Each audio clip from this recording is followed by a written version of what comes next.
ವಿದ್ಯಾರ್ಥಿಗಳೇ, ಈಗಾಗಲೇ ವ್ಯಾಕರಣಗೀತೆ ಪಾಠವನ್ನು ನಾವೆಲ್ಲ ಕೇಳಿದ್ದೀವಿ. ವ್ಯಾಕರಣಗೀತೆ ಪಾಠದಲ್ಲಿ ಏನೆಲ್ಲ ವಿಷಯಗಳನ್ನ ಅಧ್ಯಯನ ಮಾಡಿದ್ವಿ ಅನ್ನೋದ್ರ ಬಗ್ಗೆ ನಿಮಗೆ ಒಂದಷ್ಟು ವಿಷಯಗಳನ್ನ ಹೇಳಿ ಈ ವಿಷಯದ ಆಧಾರದ ಮೇಲೆ ಒಂದು ಆಶುಭಾಷಣ ಸ್ಪರ್ಧೆಯನ್ನ ಮಾಡೋಣ ಅಂತ ಮಾತನಾಡಿದ್ವಿ. ಹಾಗಾದ್ರೆ ನೀವೆಲ್ಲ ಇವತ್ತು ತಯಾರಾಗಿ ಬಂದಿದ್ದೀರಲ್ಲ? ಈಗ ನಾವು ನಿಮಗೇನೇನು ವಿಷಯಗಳು ಹೇಳಿದ್ನೋ ಆ ವಿಷಯಗಳನ್ನ ಈ ಬುಟ್ಟಿಯಲ್ಲಿ ಹಾಕಿದ್ದೇನೆ. ನೀವು ಇಲ್ಲಿ ಬರ್ತೀರಾ, ಇದರ ಒಂದು ವಿಷಯವನ್ನ ನೀವು ತಗೊಂಡು ನಿಮಗೆ ಸಿಕ್ಕಿರುವ ವಿಷಯವನ್ನ ತೆಗೆದು ಅದನ್ನ ಹೇಳೋಕ್ ಮುಂಚೆ ನಿಮ್ಮ ಹೆಸರನ್ನ ಹೇಳ್ತೀರಾ. ನನ್ನ ಹೆಸರು, ನಾನು ಇಷ್ಟನೇ ತರಗತಿ, ನಾನು ಆಶುಭಾಷಣ ಸ್ಪರ್ಧೆ ವ್ಯಾಕರಣಗೀತೆ ಪಾಠಕ್ಕೆ ಸಂಬಂಧಪಟ್ಟಂತೆ ಇವತ್ತು ನನಗೆ ಗೊತ್ತಿರೋ ವಿಷಯ ಅಂತ ಹೇಳಿ ನೀವು ಮಾತನಾಡಬೇಕು. ಕನಿಷ್ಠ 3 ನಿಮಿಷ ಮಾತಾಡಿ, ಗರಿಷ್ಠ ನಿಮ್ಗೆ ಎಷ್ಟು ಬೇಕು ಮಾತಾಡಿ. ಹೌದಾ? ಇದು ನಿಮಗಿರುವಂತಹ ಒಂದು ಅವಕಾಶ. ಈಗ ಮೊದಲನೇದಾಗಿ ಯಾರು ಬರ್ತೀರಿ? ನಾನೇ ಕರಿಲ್ಲ? ನೀವೇ ಬರ್ತೀರಾ? ಕೈ ಎತ್ತಿ. ಎಷ್ಟು ಜನ ಮಾತಾಡ್ತೀರಿ ಇವತ್ತು? ಎಷ್ಟು ಜನ ಮಾತಾಡಕ್ ತಯಾರಿದ್ರಿ? ಕೈ ಎತ್ತಿ. 1 2 3 ಸರಿಯಾಗಿ ಎತ್ತಿ, ಕೈ ಎತ್ತಿ. ಗಗನ್,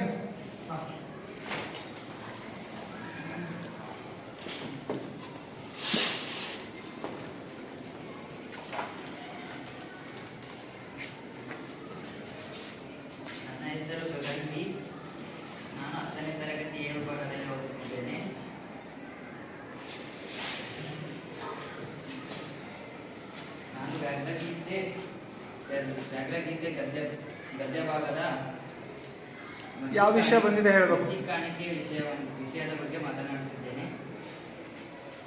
ಮಸಿ ಎಂದರೆ ಇಂಗ್ಲಿಷ್ ಪದದ ಇಂಕ್ ಎಂಬ ಅರ್ಥವನ್ನು ನೀಡುತ್ತದೆ. ಇಂಗ್ಲಿಷ್ನ ಇಂಕಿನ ಬಳಕೆಯಾಗಿದೆ. ಮಸಿ ಕಾಣಿಕೆ ಎಂದರೆ ಲೆಕ್ಕ ಪುಸ್ತಕಗಳಲ್ಲಿ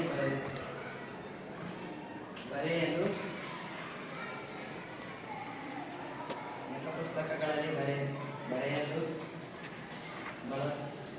ಬಳಸಲಾಗುತ್ತದೆ.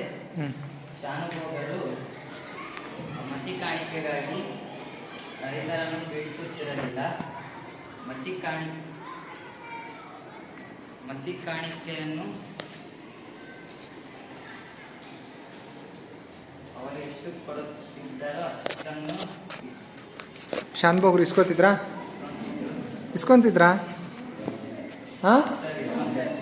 ಇಲ್ಲ, ಅದನ್ನು ಸ್ಪಷ್ಟಪಡಿಸ್ಬೇಕು. ಮತ್ತೆ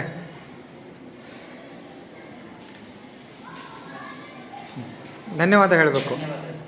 ನೆಕ್ಸ್ಟ್ ಬನ್ನಿ.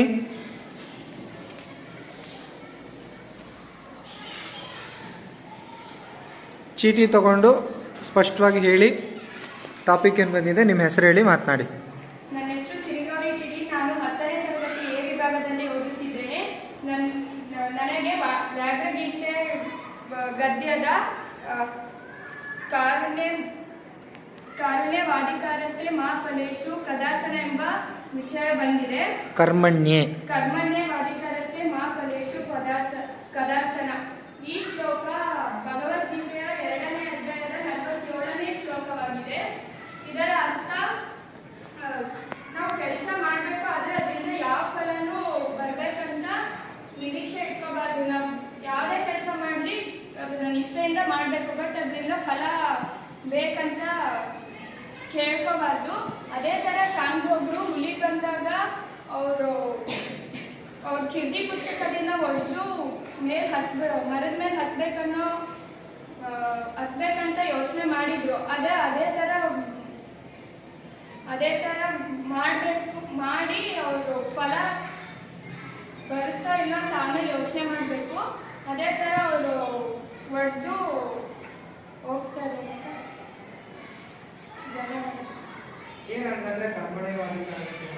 ನಾವು ಕೆಲಸ ಮಾಡಬೇಕು, ಆದರೆ ಅದರಿಂದ ಫಲ ಬರುತ್ತಾ ಇಲ್ಲ ಅಂತ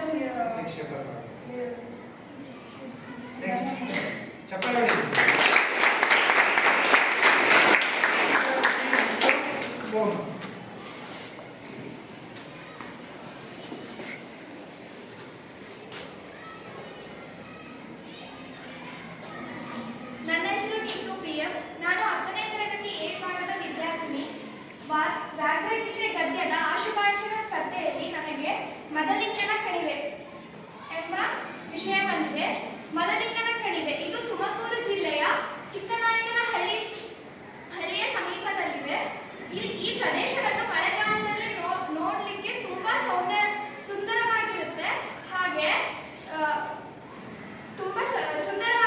ಹಾಗೆ ಚಳಿಗಾಲದಲ್ಲಿ ಹಿಮ ಉದುರುತ್ತಿರುವ ಸಂದರ್ಭದಲ್ಲಿ ನವ ದಂಪತಿಗಳಿಗೆ ಹಾಗೂ ಪ್ರೇಮಿಗಳಿಗೆ ಈ ದೃಶ್ಯ ಕಣ್ಮನ ತುಂಬುವಂತಹ ದೃಶ್ಯ ಆಗಿರುತ್ತೆ.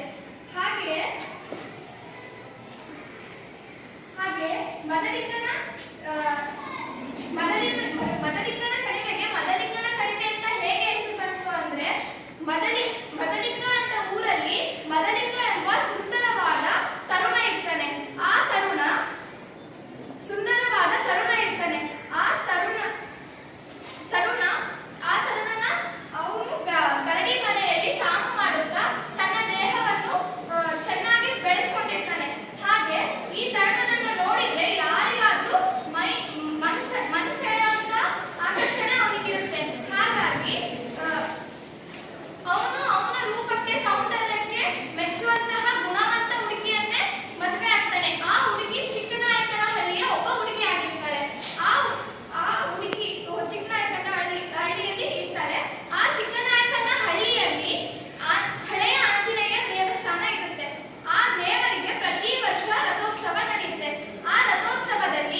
ವಾಪಸ್ ತಿರುಗಿ ಹಿಂತಿರುಗಿ ಬರುವಾಗ ತಮ್ಮ ಸ್ನೇಹಿತರನ್ನ ಮಾತಾಡಿಸಿ ಬರೋ ಹೊತ್ತಿಗೆ 6 ಗಂಟೆ ಸುಮಾರಾಗಿತ್ತು. ಹಾಗಾಗಿ ಇನ್ನೇನು ಬೆಳಗಿನ ಹೊತ್ತು ಬೆಳಕಿದೆ, ಹಾಗೆ ದೊಡ್ಡ ದೊಡ್ಡ ಹೆಜ್ಜೆ ಹಾಕಿದ್ರೆ ಊಟದ ಸಮಯಕ್ಕೆ ನಾನು ಮನೆಯನ್ನ ತಲುಪಬಹುದು ಅಂತ ಅಂದು ದೊಡ್ಡ ದೊಡ್ಡ ಹೆಜ್ಜೆ ಹಾಕಿ ಬರ್ತಾರೆ. ಆದ್ರೆ ಕಡಿಮೆ ಬರೋ ಸಮಯದಲ್ಲೇ ಕತ್ತಲಾಗಿತ್ತು. ಹಾಗೆ ಮದಲಿಂಗನ ದೆವ್ವಲ್ಲಿ ಬಂದ್ಬಿಟ್ಟು ನನ್ನ ಹಿಡ್ಕೊಳುತ್ತೋ ಅನ್ನೋ ಭಯ ನಮ್ಮ ಶಾನುಭೋಗರಿಗೆ ಇತ್ತು. ಹಾಗಾಗಿ ನಮ್ಮ ಶಾನುಭೋಗರು ತಮ್ಮ ಭಯ ಹೆಚ್ಚಾಗಿ ಹಸಿವು ಹೆಚ್ಚಾಗಿ ಅವರ ಕಾಲು ಚುರುಕಾಗಿ ಸಾಗಿದರು. ಧನ್ಯವಾದಗಳು.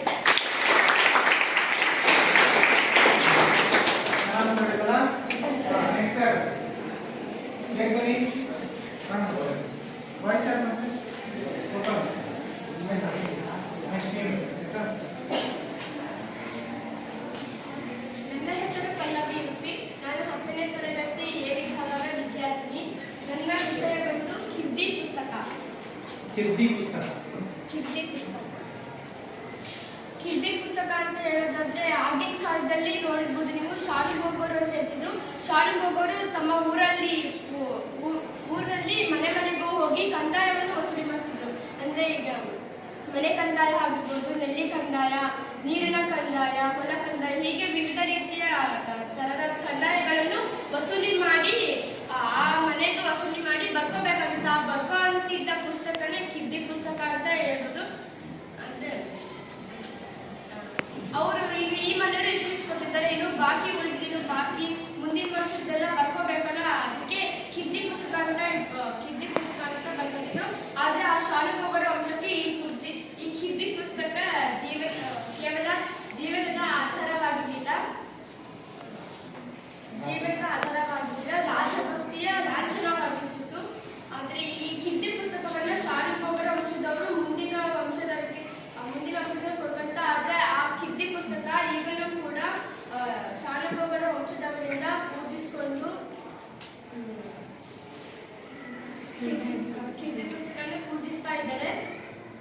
ಅದೇ ರೀತಿ ವ್ಯಾಘ್ರಗೀತೆ ಪಾಠದಲ್ಲಿ ಹೇಳೋದಾದ್ರೆ ಶಾನುಭೋಗರು ತಮ್ಮ ಸ್ನೇಹಿತರೊಡನೆ ಮಾತನಾಡಿ ಕಾಡಿನ ದಾರಿಯಲ್ಲಿ ಹೋಗ್ತಿರ್ಬೇಕಾದ್ರೆ ಹುಲಿ ಒಂದು ಬರುತ್ತೆ. ಹುಲಿ ಹತ್ರ ಅವರು ಸಿಕ್ಕಾಕೊಂಡಾಗ ಆ ಕಿರ್ದಿ ಪುಸ್ತಕವು ಶಾನುಭೋಗರನ್ನ ಕಾಪಾಡಿದ್ದು. ಅದಕ್ಕೆ ಆ ಕಿರ್ದಿ ಪುಸ್ತಕವು ಶಾನುಭೋಗರನ್ನು ರಕ್ಷಿಸಿದಂತ ಅಂತ ಅವರು ತಿಳ್ಕೊಳ್ತಾರೆ. ಅದೇ ರೀತಿ ಆದ್ರೆ ಶಾನುಭೋಗರಂತೂ ಈಗ ಇಲ್ಲ. ಆದರೆ ಆ ಕಿರ್ದಿ ಪುಸ್ತಕವು ಇಂದಿಗೂ ಭದ್ರವಾಗಿದೆ. ಕಿರ್ದಿ ಪುಸ್ತಕವನ್ನ ಈಗಲೂ ಶಾನುಭೋಗರ ವಂಶದವರಿಂದ ಪೂಜಿಸಿಕೊಂಡು ಬರ್ತಾ ಇದೆ. ಧನ್ಯವಾದಗಳು.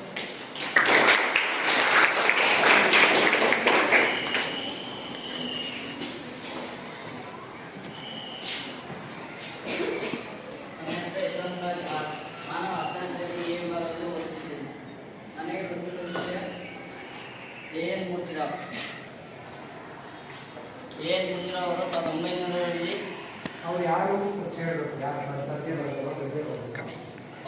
ವ್ಯಾಘ್ರಗೀತೆ ಎಂಬ ಗದ್ಯದ ಲೇಖಕರು. ಅವರು 1900ರಲ್ಲಿ ಮಂಡ್ಯ ಜಿಲ್ಲೆಯ ಅಕ್ಕಿಹೆಬ್ಬಾಳಿನಲ್ಲಿ ಜನಿಸಿದರು. ಅಕ್ಕಿಹೆಬ್ಬಾಳ ನರಸಿಂಹ ಮೂರ್ತಿರಾವ್ ಎಂದು ಅವರ ಪೂರ್ಣ ಹೆಸರು. ಇವರು ಅನೇಕ ರೀತಿಯ ಕೃತಿಗಳನ್ನು ಬರೆದಿದ್ದಾರೆ. ಹಗಲು ಮನಸ್ಸು, ಅಲೆಯುವ ಮನ, ಅಪರವಯಸ್ಕನ ಅಮೆರಿಕ ಯಾತ್ರೆ, ಮಿನುಗು ಮಿಂಚು, ಪೂರ್ವ ಸೂರ್ಯಗಳೊಡನೆ ಚಂಡಮಾರುತ, ದೇವರು ಮತ್ತು ಚಿತ್ರಗಳು ಪತ್ರಗಳು ಕೃತಿಗಳನ್ನು ರಚಿಸಿದ್ದಾರೆ. ಚಿತ್ರಗಳು ಪತ್ರಗಳು ಕೃತಿಗೆ ಕೇಂದ್ರ ಸಾಹಿತ್ಯ ಅಕಾಡೆಮಿ ಪ್ರಶಸ್ತಿ, ದೇವರ ಕೃತಿಗೆ ಕೊಂಕು ಪ್ರಶಸ್ತಿ ಲಭಿಸಿದೆ. ಇವರು ಇಂಗ್ಲಿಷ್ ಪ್ರಾಧ್ಯಾಪಕರಾಗಿದ್ದರು. ಇವರು ಕೈವಾರದಲ್ಲಿ ನಡೆದ ಅಖಿಲ ಭಾರತ ಸಾಹಿತ್ಯ ಸಮ್ಮೇಳನದ ಅಧ್ಯಕ್ಷರಾಗಿದ್ದರು. ಧನ್ಯವಾದ.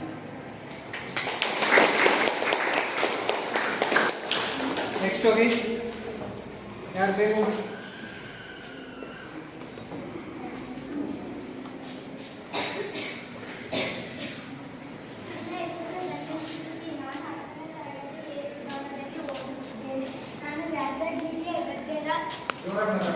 ಗದ್ಯದ ವ್ಯಾಘ್ರಗೀತೆ ಕಥೆಯ ಬಗ್ಗೆ ಏನ್ ವಿಷಯ ಬಂದಿರೋದೇನು? ವ್ಯಾಘ್ರಗೀತೆ. ವಿಷಯನೇ ವ್ಯಾಘ್ರಗೀತೆ. ಮಾತಾಡು. ವ್ಯಾಘ್ರಗೀತೆ ಎಂದರೆ ಉಡಿ. ನಾನು ಅದರ ಬಗ್ಗೆ ಮಾತನಾಡುತ್ತೇನೆ. ಮುಂದೆ ಬಂದರೆ ಆಯಬೇಡಿ, ಹಿಂದೆ ಬಂದರೆ ಒದೆಯಬೇಡಿ ಎನ್ನುತ್ತಾ ಈ ಪುಣ್ಯಕೋಟಿ ಕಥೆಯನ್ನು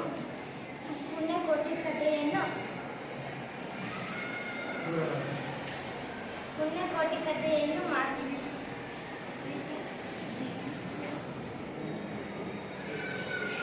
ಪುಣ್ಯಕೋಟಿ ಕಥೆಯನ್ನು ಹೇಳಮ್ಮ. ಮಾತನಾಡುತ್ತೇನೆ. ಒಂದು ಪುಟ್ಟ ಹಳ್ಳಿಯಲ್ಲಿ ಹಸುಗಳನ್ನು ಕಾಯುವ ಮಾಲೀಕನಿದ್ದನು. ಅಲ್ಲಿನ ಹಸುಗಳನ್ನು ಕಾಯಲು ಒಂದು ದಿನ ಮಾಲೀಕನು ಕಾಡಿಗೆ ಹೋಗುತ್ತಿದ್ದಾಗ ಪುಣ್ಯಕೋಟಿಯು ಒಂದು ಕರುವನ್ನು ಹಾಕಿತು. ಆ ಕರುವನ್ನು ಮನೆಯಲ್ಲಿಯೇ ಬಿಟ್ಟು ಹೋಗಿದ್ದರು. ಕಾಡಿನಲ್ಲಿ ಮಾಲೀಕನು ಮಾವಿನ ಮರದ ಕೆಳಗೆ ಕುಳಿತು ಕೊಳಲನ್ನು ಊದುತ್ತಾ ಗಂಗೆ ಬಾರೆ ತುಂಗೆ ಬಾರೆ ಗೌರಿ ಬಾರೆ ಪುಣ್ಯಕೋಟಿ ನೀನು ಬಾರೆ ಎಂದು ತನ್ನ ಬಳಿಗೆ ಕರೆಯುತ್ತಾ ಕೊಳಲನ್ನು ಊದುತ್ತಾ ಕುಳಿತಿದ್ದನು. ತನ್ನ ಬಳಿಗೆ ಎಲ್ಲ ಹಸುಗಳು ಬಂದವು. ಆ ಹಸುಗಳನ್ನು ಮೇಯಲು ಬಿಟ್ಟಾಗ ಪುಣ್ಯಕೋಟಿ ಎಂದು ಕೆಲವು ಹಸುಗಳಿಂದ ದೂರ ಸರಿದು ಹಸಿಯುವುದನ್ನು ಮೇಯುತ್ತಾ ಕಾಡಿನ ಆಳಕ್ಕೆ ಹೋಗಿತು.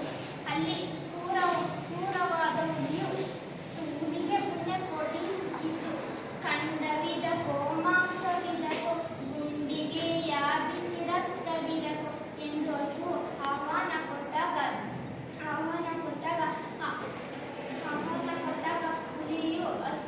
ಹುಲಿಯು ಹಸುವನ್ನು ಬಾಯಿ ಚಪ್ಪರಿಸಿಕೊಂಡು ತಿನ್ನಬಹುದಿತ್ತು.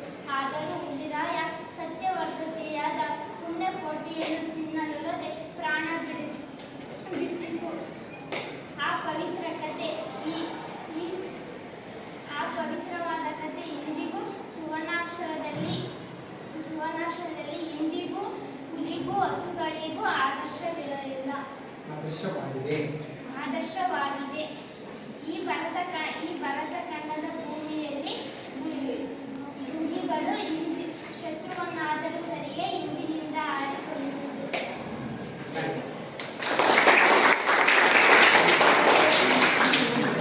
ಧನ್ಯಶ್ರೀಗೆ ಬಂದಿರೋ ಟಾಪಿಕ್ ಮೋಸ್ಟ್ಲಿ ಪುಣ್ಯಕೋಟಿ ಇರ್ಬೇಕು ಅಲ್ವಾ? ನಂಗೆ ಹಾಗಾಗಿ ಪುಣ್ಯಕೋಟಿ ಅಂತ ಕೊಟ್ಟಿರಲಿಲ್ಲ, ವ್ಯಾಘ್ರಗೀತೆ ಅಂತ ಹೇಳಿ ಸ್ವಲ್ಪ ವೇದಿಕೆ ಮೇಲೆ ಬಂದಾಗ ಹೇಳಿರ್ಬೋದು. ಅಂದ್ರೂ ಪರವಾಗಿಲ್ಲ, ಇಷ್ಟಪಟ್ಟು ಸಿಕ್ಕ ವಿಷಯವನ್ನ ಚೆನ್ನಾಗಿ ನಿರಂತರವಾಗಿ ಅಲ್ದಿದ್ರೂ ಕೂಡ ಪ್ರಯತ್ನ ಪಟ್ಟಿದ್ದಾರಲ್ವಾ? ನೀವು ನೆಕ್ಸ್ಟ್ ಮಾಡಬೇಕು. ನೆಕ್ಸ್ಟ್ ಮತ್ತೆ ಯಾರಾದ್ರೂ ಇದ್ದೀರಾ?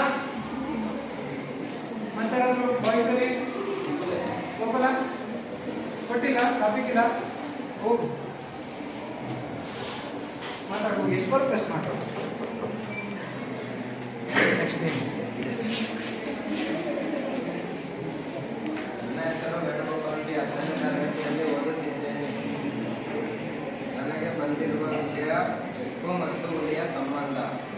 ಎಲೆ ಬೆಕ್ಕೆ ರೂಪಿನಿಂದಲೇ ಹುಲಿಯ ಜಾತಿಗೆ ಸೇರಿದನೆಂದು ಗರ್ವಿಸಬೇಡ, ಇಲಿಯನ್ನು ಹಿಡಿಯುವುದರೊಳಗೆ ನಿನ್ನಯ ಶೌರ್ಯ ಎಂದು ರಾಧಾಚಾರ್ಯರು ಹೇಳಿರುವಂತೆಯೇ ಬೆಕ್ಕು ಹುಲಿಯ ತದ್ರೂಪಿಯಂತಿದ್ದರೂ ಅದು ಕೇವಲ ಇಲಿಗಳನ್ನು ಬೇಟೆಯಾಡಿ ತಿನ್ನುತ್ತದೆ. ಆದರೆ ಹುಲಿಯು ಪ್ರಾಣಿಗಳನ್ನು ಬೇಟೆಯಾಡಿ ತನ್ನ ಶೌರ್ಯವನ್ನು ತೋರಿಸುತ್ತದೆ. ಬೆಕ್ಕು ಶಾಕಾಹಾರ ಮತ್ತು ಮಾಂಸಾಹಾರವನ್ನು ಎರಡನ್ನೂ ತಿಂದರೆ ಹುಲಿಯು ಬರೀ ಮಾಂಸಾಹಾರವನ್ನೇ ತಿನ್ನುತ್ತದೆ. ಧನ್ಯವಾದ.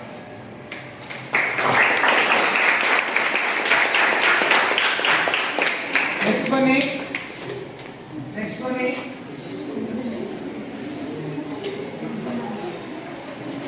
ಯಾರು ನೆಕ್ಸ್ಟ್?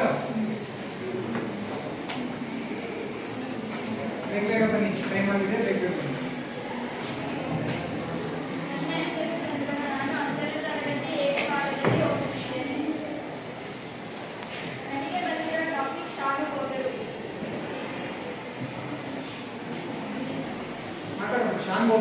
ಶಾನುಭೋಗರು ಎಂದರೆ ನಮ್ಮ ಕಥಾನಾಯಕರ ಕಾಲಕ್ಕೆ ಮಂತ್ರಿತ್ವ ಹೋಗಿ ಶಾನುಭೋಗಿಗೆ ಮಾತ್ರನೇ ಉಳಿದಿತ್ತು. ಶಾನುಭೋಗಿಗೆ ಅಂದರೆ ಕಂದಾಯ. ಶಾನುಭೋಗರು ಅಂದರೆ ಕಂದಾಯವನ್ನು ವಸೂಲಿ ಮಾಡುವವರು. ಈ ಶಾನುಭೋಗರು ಒಂದೊಂದು ಹಳ್ಳಿಗೆ ಒಬ್ಬೊಬ್ಬರು ಶಾನುಭೋಗರು ಇರುತ್ತಾರೆ. ಆ ಶಾನುಭೋಗರ ಕಂದಾಯವನ್ನು ವಸೂಲಿ ಮಾಡಿರುವುದನ್ನು ಕೀರ್ತಿ ಪುಸ್ತಕದಲ್ಲಿ ಬರೆದುಕೊಳ್ಳುವುದು. ಕೀರ್ತಿ ಪುಸ್ತಕ ಅಂದರೆ ಕಂದಾಯ, ರೈತರಿಂದ ಪಡೆದ ಕಂದಾಯವನ್ನು ದಾಖಲೆ ಮಾಡೋದು. ಆ ಎಲ್ಲ ವಿಷಯಗಳನ್ನು ಕೀರ್ತಿ ಪುಸ್ತಕದಲ್ಲಿ ಬರೆದುಕೊಳ್ಳುತ್ತಿದ್ದು ಶಾನುಭೋಗರು.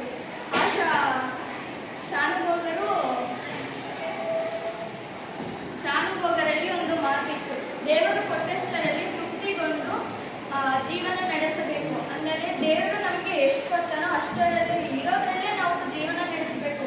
ಅದಕ್ಕೂ ಮೀರಿ ಆಸೆ ಪಟ್ಟರೆ ಅತಿ ಆಸೆ ಗತಿಗೇಡು ಎಂಬ ಗಾದೆ ಆಗುತ್ತೆ. ಹಾಗೆ ಶಾನುಭೋಗರು ಮಸಿ ಕಾಣಿಕೆಗಾಗಿ ರೈತರಿಗೆ ಯಾವತ್ತೂ ಪೀಡಿಸ್ತಾ ಇರಲಿಲ್ಲ. ಇಷ್ಟ ಹಣ ಕೊಡಿ, ಇಲ್ಲಾಂದ್ರೆ ನಾನು ಮನೆಯಿಂದ ಹೋಗಲ್ಲ, ಇಷ್ಟ ಹಣ ಕೊಡಿ, ಇಲ್ಲ ಕಡಲೆ ಬೇಳೆ ಅಂತ ರೈತರಿಗೆ ಯಾವಾಗಲೂ ಪೀಡಿಸ್ತಾ ಇರಲಿಲ್ಲ. ಅಂತ ಶಾನುಭೋಗರು ಕಂದಾಯವನ್ನು ವಸೂಲಿ ಮಾಡಿ ಇರಸಾಲಿಗೆ ಹೋಗಿ ಕಟ್ಟಿ ಬರಬೇಕಾಗಿತ್ತು. ಇರಸಾಲಿ ಅಂದರೆ ರೈತರಿಂದ ಪಡೆದ ಹಣವನ್ನು ಖಜಾನೆಗೆ ಕಟ್ಟುವುದು, ಕಟ್ಟಿ ಬರುವುದು ಇರಸಾಲಿ ಅಂತ ಕರೆಯುತ್ತಾರೆ.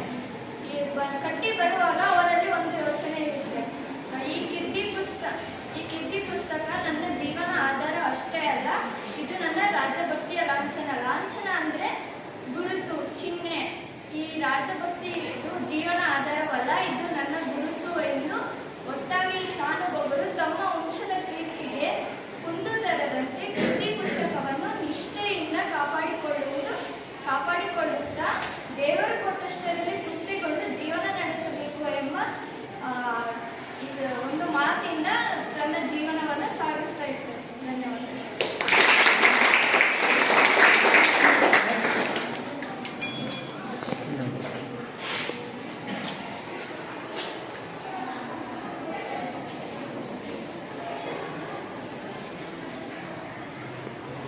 ನನ್ನ ಹೆಸರು ನಿಪತ್ಯ. ನನಗೆ ಬಂದ ವರ್ಷ ಹುಲಿ ಬೇಟೆಯಾಡುವ ರೀತಿ. ಹುಲಿ ಪ್ರಾಣಿಗಳನ್ನು ಕೊಂದು ಬೇಟೆಯಾಡುತ್ತವೆ. ಆದರೆ ಹುಲಿಗಳು ಬೇಟೆಯಾಡಿ ಪ್ರಾಣಿಗಳ ಮಾಂಸವನ್ನು ತಿನ್ನುತ್ತವೆ. ಶಾಕಾಹಾರವನ್ನು ತಿಂದು ಬದುಕುವ ಮಾನವನೇ ಹುಲಿಗಳು ಬೇಟೆಯಾಡಿ ಮಾಂಸವನ್ನು ತಿನ್ನುವುದರಲ್ಲಿ ತಪ್ಪೇನಿದೆ?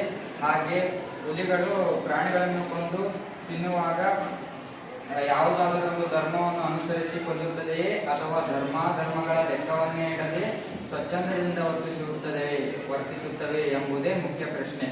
ಇತರ ದೇಶಗಳ ಹುಲಿಗಳು ಹೇಗೂ ನನಗೆ ತಿಳಿಯದು. ಆದರೆ ಯಾವ ನಾಡಿನಲ್ಲಿ ಶ್ರೀರಾಮನಂತಹ ದೊರೆಗಳು ಆಳಿದರೋ, ಭಗವದ್ಗೀತೆ ಎಂಬ ಗ್ರಂಥವು ಉದ್ಭವಿಸಿತೋ ಅಂತಹ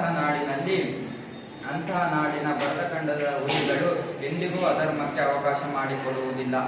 ಯಾರನ್ನೇ ಆಗಲಿ ಭರತಖಂಡದ ಹುಲಿಗಳು ಇಂದಿನಿಂದ ಹಾರಿಕೊಳ್ಳುವುದಿಲ್ಲ. ಏಕೆಂದರೆ ಭರತಖಂಡದ ಹುಲಿಗಳು ಇಂದಿನಿಂದ ಹಾರಿಕೊಳ್ಳುವುದು ಧರ್ಮವಲ್ಲ. ಭಗವದ್ಗೀತೆಯ ಸ್ವಧರ್ಮೇ ನಿಧಾನಂ ಶ್ರೇಯಃ ಎಂಬ ಮಾತಿನಂತೆ ಹುಲಿಗಳು ಸತ್ಯಪರತೆಯ ದೃಷ್ಟಿಯಿಂದ ಬೇಟೆಯಾಡುತ್ತವೆ. ಧನ್ಯವಾದಗಳು.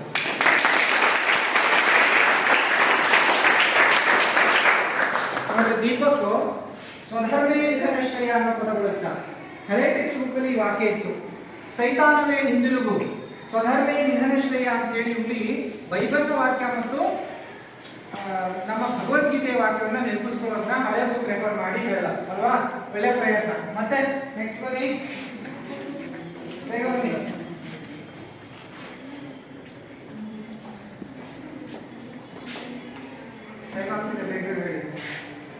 ನನ್ನ ಹೆಸರು ಅಶ್ವಿನಿ ಡಿಎಂ. ನನಗೆ ಬಂದಿರುವ ವಿಷಯ ಹುಲಿಯ ಧರ್ಮಶ್ರದ್ಧೆ. ಯಾವ ನಾಡಿನಲ್ಲಿ ಶ್ರೀರಾಮನಂತಹ ದೊರೆಗಳು ಆಳಿದರೋ, ಭಗವದ್ಗೀತೆ ಅಂತ ಗ್ರಂಥ ಉದ್ಭವಿಸಿತೋ ಆ ನಾಡಿನಲ್ಲಿ ಹುಲಿಗಳು ಅಧರ್ಮ ದಾರಿಯನ್ನು ಹಿಡಿಯುವುದಿಲ್ಲ. ಭರತಖಂಡದ ಹುಲಿಗಳು ಹುಲಿನಿಂದ ಹಾರಿಕೊಳ್ಳುವುದಿಲ್ಲ. ಶತ್ರುವನ್ನಾದರೂ ಸರಿಯೇ ಆತ ಬೆನ್ನು ತಿರುಗಿಸುವಾಗ ಹುಲಿಗಳು ಹುಲಿನಿಂದ ಹಾರಿಕೊಳ್ಳುವುದು ಧರ್ಮವಲ್ಲವಷ್ಟೇ. ಖಂಡವಿದೆಕೋ ಮಾಂಸವಿದೆಕೋ, ಗುಂಡಿಗೆಯ ಬಿಸಿ ರಕ್ತವಿದೆಕೋ ಎಂದು ಆ ಹಸು ಆಹ್ವಾನ ಕೊಟ್ಟಾಗ ತನ್ನ ಅಜ್ಜ ಹುಲಿಯು ಹಸುವನ್ನು ಪುಣ್ಯಕೋಟಿ ಹಸುವನ್ನು ತಿನ್ನದೆ ತನ್ನ ಪ್ರಾಣವನ್ನು ಬಿಟ್ಟಿತು. ಆ ಹುಲಿಯು ಸದ್ವಂಶದಲ್ಲಿ ಜನಿಸಿದ ಹುಲಿಯಾಗಿದ್ದು ಅಂತಹ ಅಜ್ಜನ ಮೊಮ್ಮಗನಾದ ಹುಲಿಯು ಅಧರ್ಮ ದಾರಿಯನ್ನು ಹಿಡಿಯುವುದು ಧರ್ಮವಲ್ಲ. ಧನ್ಯವಾದ.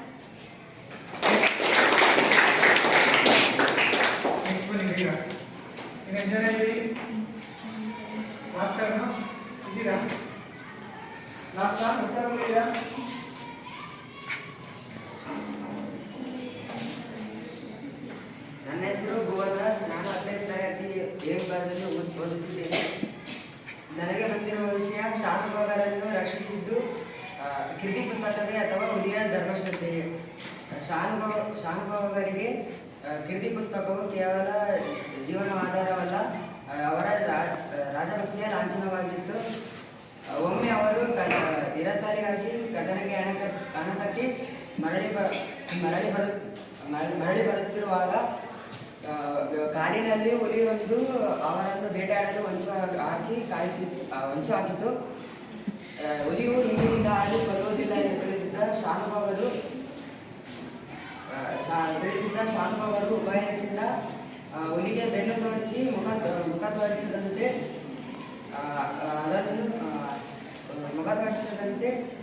ನಡೆದು ದಣಿದು ತಲೆ ಸುತ್ತುವಂತಾಯಿತು.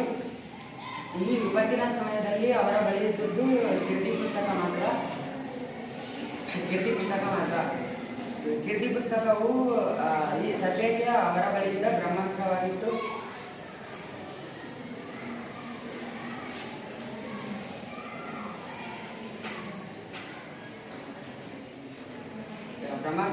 ಅದರಿಂದ ಹುಲಿಯ ಮುಖಕ್ಕೆ ಹೊಡೆದಾಗ ಅದು ಏನಾಗಿದೆ ಎಂದು ತಿಳಿಯಲು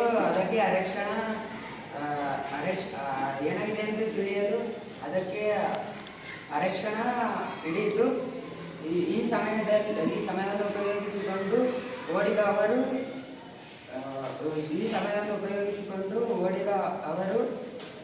ಎಡವಿಬಿದ್ದು ಮೂರ್ಛೆ ಹೋದರು. ಅಷ್ಟರಲ್ಲಿ ಅಲ್ಲಿಗೆ ಬಂದ ರೈತರಿಂದಾಗಿ ಹುಲಿಯಿಂದ ಬಚಾವಾದರು. ಆ ಅರಕ್ಷಣ ಅವಕಾಶ ಮಾಡಿಕೊಟ್ಟ ಕೀರ್ತಿ ಪುಸ್ತಕವು ಅವರ ಜೀವವನ್ನು ಉಳಿಸಿತು ಎಂದು ಅವರು ನಂಬಿದ್ದರು. ಆದರೆ ನಿಜವಾಗಿ ನೋಡಿದರೆ ಶಾನುಭೋಗರನ್ನು ರಕ್ಷಿಸಿದ್ದು ಕೀರ್ತಿ ಪುಸ್ತಕವಲ್ಲ, ಹುಲಿಯ ಧರ್ಮಶ್ರದ್ಧೆ.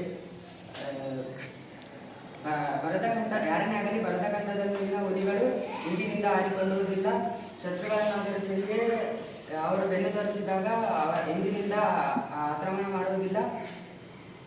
ಧನ್ಯವಾದ.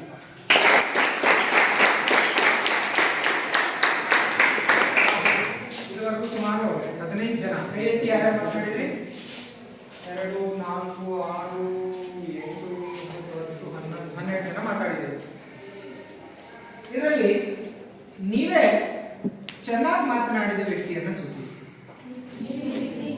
ಎಷ್ಟು ಜನ ನೀವು ಚೆನ್ನಾಗಿ ಮಾತನಾಡಿದ್ರು ಅಂತ ಓಟ್ ಕೊಡ್ತೀವಿ? ಪ್ರತಿಯೊಬ್ಬರು ಕೈ ಎತ್ತಲೇಬೇಕು. ಒಂದು ಕಾಲವನ್ನು ಸುಮ್ಮನೆ ಎತ್ಬೇಡಿ. ನಿಮ್ಮ ಆತ್ಮತೃಪ್ತಿಯಾಗಿ ಇವತ್ತು ನಡೆದ ಕಾರ್ಯಕ್ರಮದಲ್ಲಿ ಚೆನ್ನಾಗಿ ಮಾತನಾಡಿದ್ರು, ಬಹುಮತ ಇದೆ, ಇಳಿಸಿ. 2ನೇ ಸ್ಥಾನಕ್ಕೆ ಅರ್ಹರಾದವರು ಯಾರು? ದೀಪಕ್ ಅಲ್ವಾ? ನಾನು ಇವನ್ನೇ ಜಡ್ಜ್ ಮಾಡಿದ್ದೆ. 3ನೇ ಸ್ಥಾನಕ್ಕೆ ಅರ್ಹರಾದವರು ಯಾರು? ಪಲ್ಲವಿ ಸ್ವಲ್ಪ ತೊದರುತ್ತಾ ಇತ್ತು. ನಾನು ಮಾಡಿದ ಜಡ್ಜ್ಮೆಂಟ್, ನೀವು ಮಾಡಿದ ಜಡ್ಜ್ಮೆಂಟ್ ಸ್ವಲ್ಪ ಹತ್ತಿರದಲ್ಲೇ ಇದೆ. ಇವತ್ತಿನ ಕಾರ್ಯಕ್ರಮದಲ್ಲಿ ಪ್ರಥಮ ಸ್ಥಾನವನ್ನ ನೀತು ಅವರು ಪಡ್ಕೊಂಡಿದ್ದಾರೆ.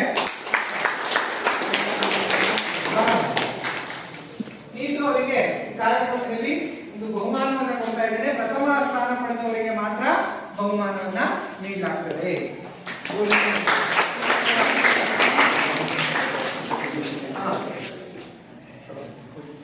2 ಮತ್ತು 3ನೇ ಸ್ಥಾನ ಪಡೆದ ವಿದ್ಯಾರ್ಥಿಗಳು 2ನೇ ಸ್ಥಾನವನ್ನ ದೀಪಕ್ ಅವರು.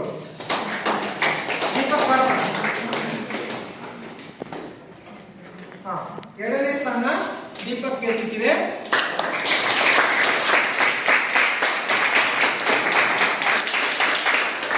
ಮೂರನೇ ಸ್ಥಾನವನ್ನ ಭುವನ್ ಅವರಿಗೆ ನೀಡಲಾಗ್ತಾ ಇದೆ.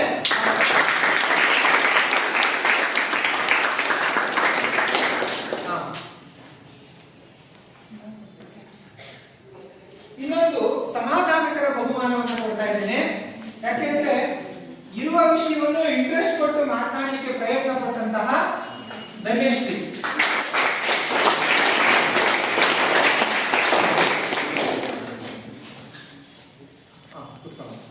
ಹೀಗೆ ಪ್ರತಿ ಬಾರಿ ಒಂದೊಂದು ಚಟುವಟಿಕೆ ಇರುತ್ತೆ. ಮೊದಲನೇ ಚಟುವಟಿಕೆನೇ ತುಂಬಾ ಚೆನ್ನಾಗಿ ಮಾಡಿದ್ದೀರಾ. ಮುಂದಿನ ದಿನಗಳಲ್ಲಿ ಬೇರೆ ಬೇರೆ ಚಟುವಟಿಕೆಗಳನ್ನ ನಾನು ಕೊಡ್ತಾ ಹೋಗ್ತೇನೆ. ಇನ್ನೂ ಪಾಲ್ಗೊಳ್ಳಿ. ಆದ್ರೆ ಪ್ರೈಸು ಇವತ್ತು ಕೊಟ್ಟಷ್ಟೇ ದೊಡ್ಡದಿರುತ್ತೆ ಅಂತ ಭಾವಿಸಬೇಡಿ. ಪ್ರೈಸ್ ಮುಖ್ಯ ಅಲ್ಲ, ಪಾಲ್ಗೊಳ್ಳುವಿಕೆ ಮುಖ್ಯ. ಸಾಧ್ಯವಾದ್ರೆ ಒಳ್ಳೆಯ ಪ್ರೈಸ್ಗಳನ್ನು ಕೊಡೋಣ. ಇದುವರೆಗೂ ಚೆನ್ನಾಗಿ ಪಾಲ್ಗೊಂಡಿದ್ದೀರಿ. ತಮಗೆಲ್ಲರಿಗೂ ಅಭಿನಂದನೆಗಳನ್ನು ಹೇಳ್ತಾ ಇವತ್ತಿನ ಚಟುವಟಿಕೆಯನ್ನು ಮುಗಿಸೋಣ. ಧನ್ಯವಾದಗಳು.